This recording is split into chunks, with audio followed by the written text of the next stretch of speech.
So it's a beautiful day here in South Georgia. If you've seen any of our previous videos, we took a old Jager Pro flex system, one of the oldest Jager Pro gates they ever made, and we pulled it from the field and brought it back to our shop. Zeb welded up rigid panels, did a video on that, made some mods to the gate to get rid of the bar at the bottom.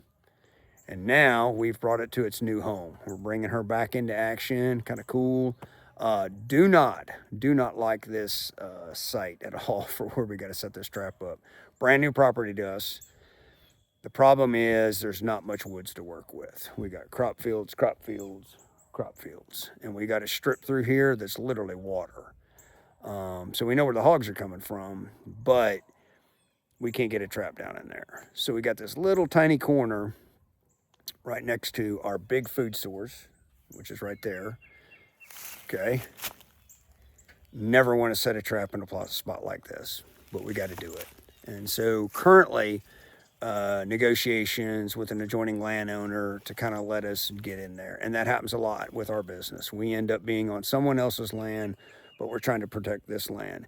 And a lot of farmers, believe it or not, work together, which is really cool. So we're going to throw up a bunch of steel, throw up a feeder. The hogs have already been coming here. The landowner's been giving them a little bit of love. And we're going to throw a bunch of stuff up and then kind of show you how we do it. And so with that being said, we got to get to work. So we got the trap all set up. We're going to kind of walk you through and show you how we do this. You know, a lot of times you'll start off with just a feeder, add a couple panels, add a couple panels, add a gate, you know, go through that process. There are a lot of different ways to do it. These hogs have been coming in here to corn. So what we're going to do today, which is what we've done, is basically just put the whole trap up and then we bust out a bunch of panels and bait through the gate, never through an open panel. And that way, as they get used to it, we'll plug it in, plug it in, plug it in. These hogs right here in this part of the county are used to a lot of fencing. So that's kind of one thing to know. If you're deep down in the woods and they're not too big on fencing, here, they're used to having to navigate fence. So here we go. So you can see this is our first open panel. What we do is we stack brush in there. And again, they can crash right through that. But we want to see if they like where the gate's at. That's how they were coming in to the old corn pile. So they may be good with that. They may not be good with that. And a lot of times we'll move the gate to whatever they're good with. If they keep pushing through that and not using the gate, then that tells us we need to make some changes. And that's a lot of changes, but it's about their comfort, not ours. So we've got it all up. Got the Jager Pro Big Pro. We're running a mine texting camera. We're coming back with a ice camera to put on the outside of the gate. And she's all up. So we've got a significant water hole down here. I think some would call it a duck hole. And that's where the hogs are at. Running a 3-legged on-time feeder, and Zeb's welds are definitely going to get put to the test. And then I'll show you the mods he made to the gate. If anybody out in the field still has an old gate like this. It used to have a bar that went across, and you're supposed to bury that bar. You out there in TV land, actually supposed to be buried. But in this case here, what we did is we cut the bar out from down there and then just welded in a piece of angle. Just gives it a little bit of support. And you'll see here how we've kind of got it all buried in here. We like that. Now, we eventually will start removing some of this once the hogs get more and more comfortable.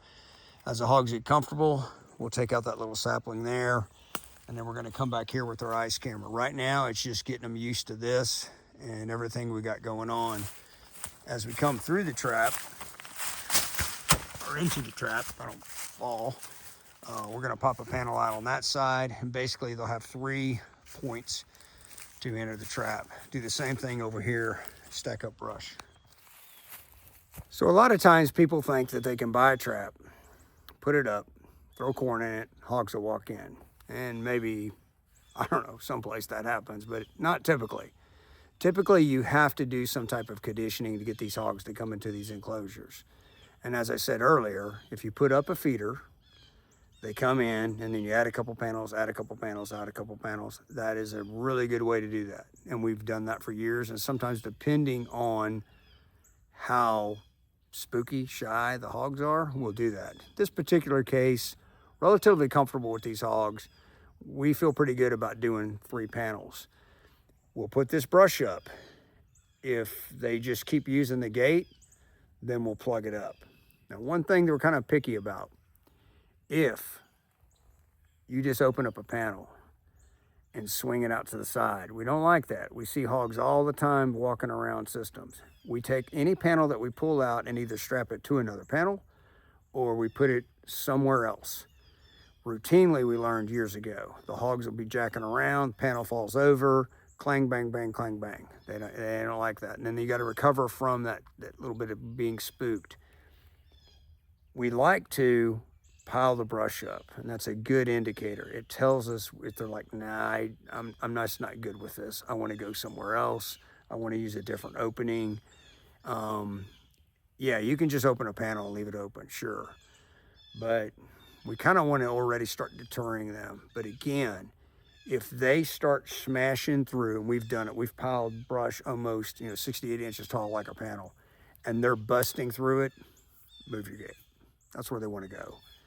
And yeah, it's a lot. Then you got to switch the camera, you got to switch the feeder, you got to do a lot of stuff. But they're telling you that's the way they want to go.